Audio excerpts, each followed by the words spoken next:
The ocean has a way of keeping secrets. It remembers every laugh, every tear, every promise made on its shore. For Mary, that old beach house wasn't just a place to live. It was the heartbeat of her life. She had spent 40 years there, watching the tides rise and fall, raising her daughter Sarah within its wooden walls. Every sound in that house carried a memory. The creak of the porch steps where her husband once sat reading the newspaper, the echo of little feet running across the hallway, the smell of sea salt that mixed with her morning tea. It was more than a home. It was a memory that never faded. Mary's husband had built the house with his own hands. He used to say, "No matter how far the world takes us, this beach will always bring us back together." And even after he passed away, Mary never left. She believed that as long as she stayed, a part of him still lived there. In the waves, in the wind, in every sunrise that touched those walls. Then, one quiet afternoon, the sound of an engine broke the peace. A sleek car pulled up outside. Out stepped her daughter, Sarah, dressed in a sharp business suit, talking on her phone, her eyes filled with hurry instead of warmth. Mary smiled gently. "Sarah, my dear, you're finally home." But Sarah didn't smile back. She took a deep breath, her face serious, almost nervous. "Mom," she said, "we're going tomorrow. I've sold your beach house." Mary froze. The teacup in her hand trembled. For a moment the world went silent. No sound of the sea, no cry of the gulls, just the slow breaking of a mother's heart. She looked at her daughter, her voice barely above a whisper. "You sold it." Sarah didn't meet her eyes. She only said, "It's for the best, Mom." But what Sarah didn't know was that she hadn't just sold a house. She had sold the last piece of her father, the last piece of home. And soon, she would find out why some memories are never meant to be left behind. Perfect. The next morning, the house was filled with noise, the kind that didn't belong there. Boxes, tape, footsteps, the hollow thuds of furniture being moved. It was as if the heart of the house was being torn out piece by piece. Mary sat silently in her old rocking chair, watching strangers carry away her memories. One man lifted the wooden frame that held her wedding photo, dust falling like tears as he packed it away. Her eyes followed it until it disappeared into a cardboard box. Sarah walked quickly around the room, giving instructions. She spoke with confidence, but her voice carried no warmth. "Be careful with those. Please, they're fragile." Then she turned to her mother. "Mom, I've arranged everything. The buyer will take possession tomorrow. We'll move to the new apartment next week." Mary didn't answer. Her hands rested on her lap, trembling slightly. She looked at the empty walls that once held the sound of her family's laughter. Finally, she spoke softly. "Your father built this house with his own hands. Every brick, every nail. He touched it.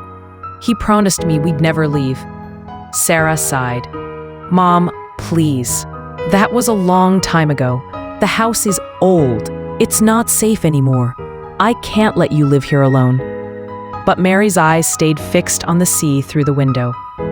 "The sea has kept me company all these years," she whispered.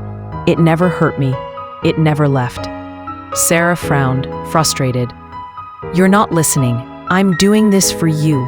Mary turned to her daughter and smiled, a sad, tired smile. "I know, my child. You think you are." Sarah didn't respond. She looked away, hiding the guilt that flickered across her face. She wasn't cruel. She was practical, or so she told herself. In her mind, she was saving her mother from loneliness. In reality, she was taking away the only thing that made her mother feel alive. As the day faded, Sarah left for the city to finalize the deal. Mary stayed on the porch, the evening breeze brushing against her silver hair. The horizon glowed with the last light of the setting sun, and the ocean whispered quietly, as if it knew her pain. When she stood to go inside, something caught her eye. A small brown envelope that had fallen near the old cabinet. She picked it up. On the front, in faded handwriting, were 3 simple words. "For Sarah, someday." Her heart skipped a beat. It was her husband's handwriting. She held the envelope close. her eyes glistening with tears. That night, as the waves crashed against the shore, Mary sat alone on her bed, tracing her fingers over those words. She didn't open it, not yet. She just smiled faintly and whispered to the wind, "Not today, John. Not yet. She'll find it when she's ready." Outside, the ocean roared louder, as if it too was waiting. Beautiful days passed quietly, like waves that came and went without notice. The house stood half empty now, its walls bare, its spirit fading. Sarah only returned to pack a few more things and finalize the sale. She moved quickly, with her phone always pressed to her ear. Business calls, client meetings, deadlines. Her mother's silence barely registered between the noise. Mary sat by the window, watching her daughter rush through memories like they were chores to be finished. She didn't open it, not yet. She just smiled faintly and whispered to the wind, "Not today, John, not yet. She'll find it when she's ready." Outside, the ocean roared louder, as if it too was waiting. Beautiful.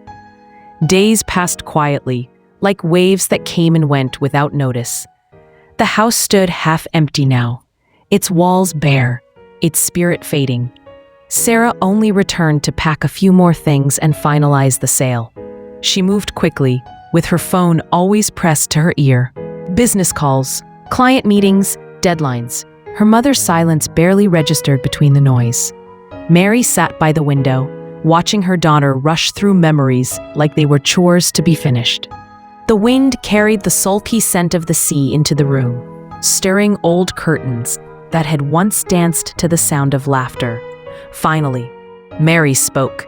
Her voice was soft but heavy. "Do you remember what your father told you, Sarah? The day he finished building this house?" Sarah paused only for a moment. "Yes, Mom. He said it would always be our home. I remember." She gave a small, distracted smile. "But times change."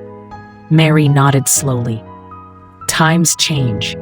Hearts shouldn't." Sarah looked away, uncomfortable. "Mom, please don't make this harder than it already is. You'll love the new place. It's safe, bright, and closer to everything." Mary turned her gaze back to the ocean. "I already have everything I need here." Sarah exhaled sharply, closing another box. "You'll understand later, Mom. You'll thank me one day." But deep down, Mary knew that day might never come. When Sarah left again that evening, Mary walked slowly to her husband's old desk. As the brown envelope, the one marked for Sarah someday, still lay there. She opened the drawer, pulled out an old photograph of the three of them smiling on the porch, and placed the photo gently inside the envelope. Then she whispered, "Soon, John, soon she'll know." Outside, thunder rolled softly in the distance, though the sky was still clear. The sea was calm, but the air felt heavy, like it was holding its breath. That night, Mary couldn't sleep. She sat by the window, watching the waves crash under the moonlight. Every sound of the tide carried a memory. Her husband's laughter, her daughter's giggles, the night they hung their first lantern together. It was all still there, living in the air, refusing to fade. Lock struck midnight. She heard a knock, soft, hesitant. Sarah had come back, unexpectedly. Her eyes looked tired, her face pale. "Mom," she said quietly, "can I stay here tonight?" Mary smiled gently, nodding. "Of course, my child. This will always be your home." Sarah said nothing, but her eyes softened for the first time in years.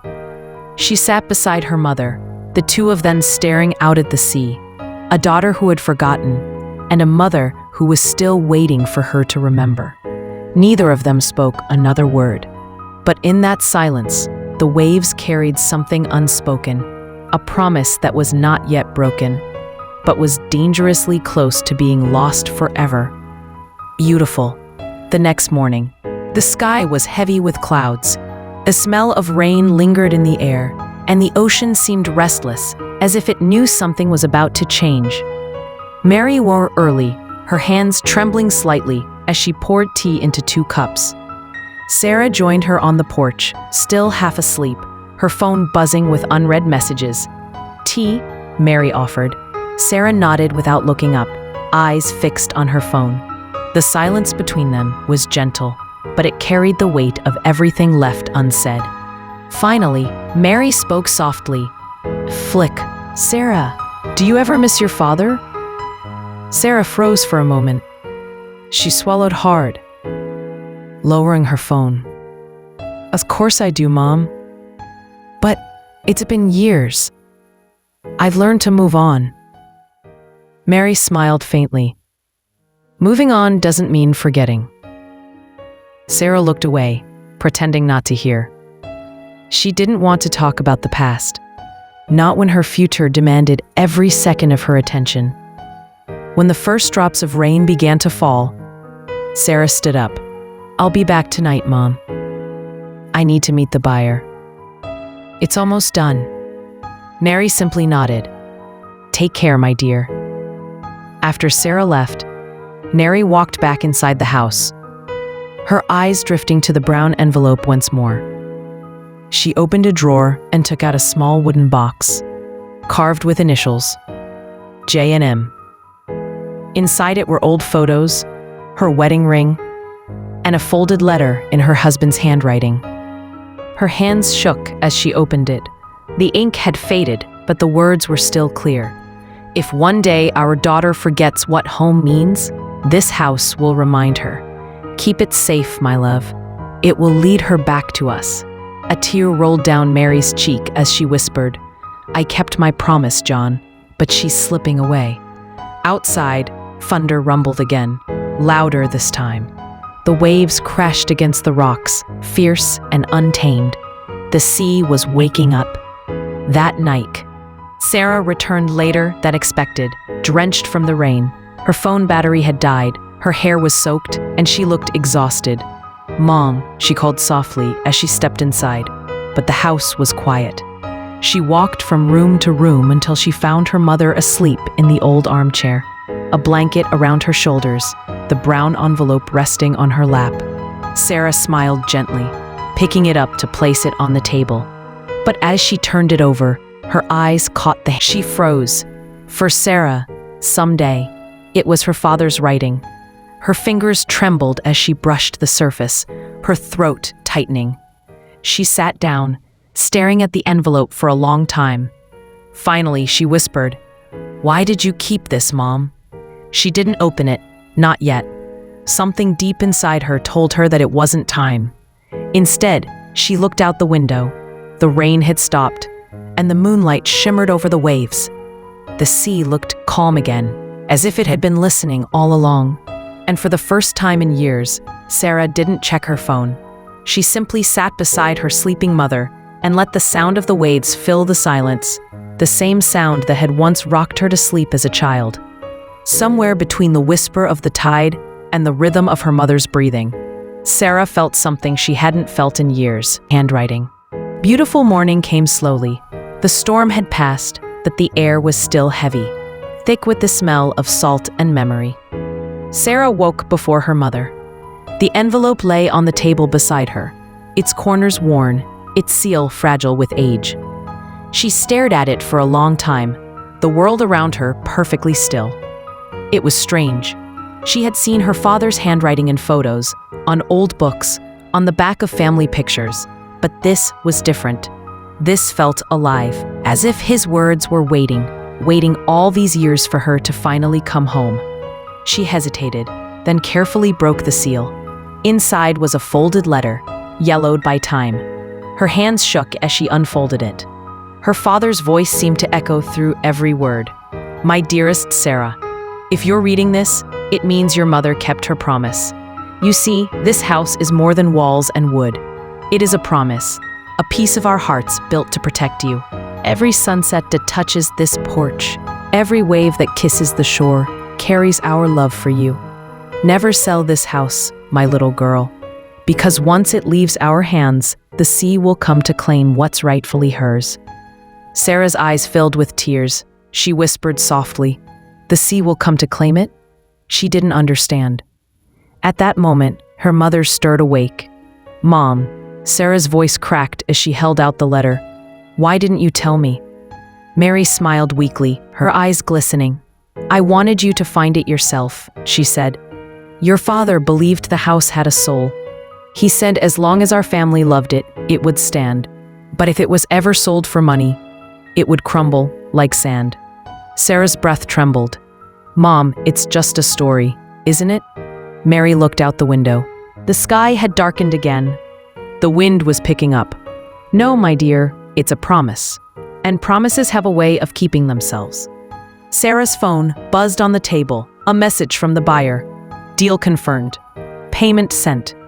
As she read those words, a deep rumble echoed outside. The waves crashed harder against the shore.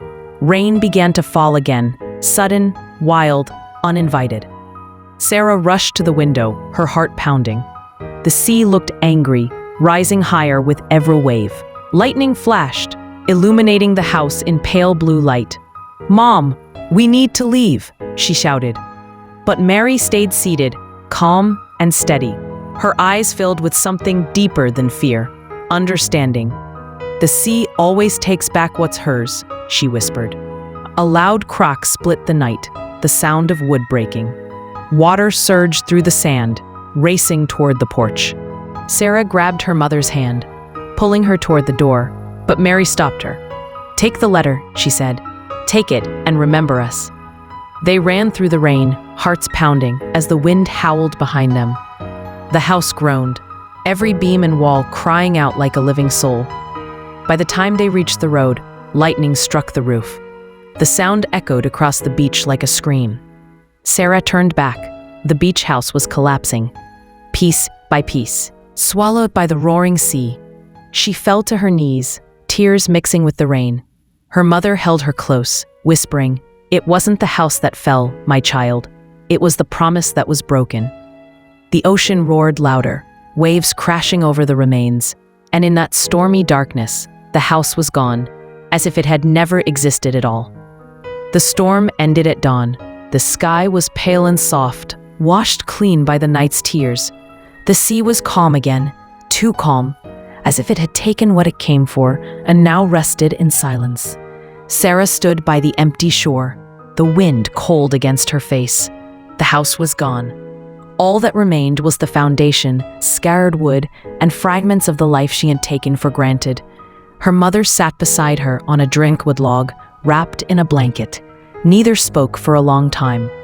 The waves whispered softly, like voices from the past. Finally, Sarah said, "I didn't mean to destroy it, Mom. I thought selling it would give us both a new start." Mary nodded slowly. "I know, my dear. You were only trying to help." Sarah held the letter in her hands, the one her father had written decades ago. She read it again and again, the paper trembling in the breeze. Each word hit differently now, heavy with truth. Never sell this house, because once it leaves our hands, the sea will come to claim what's rightfully hers. She folded it carefully and pressed it to her heart. "I broke his promise," she whispered. "I broke him." Mary reached over, placing a hand on her daughter's cheek. "No, sweetheart, you can't break love.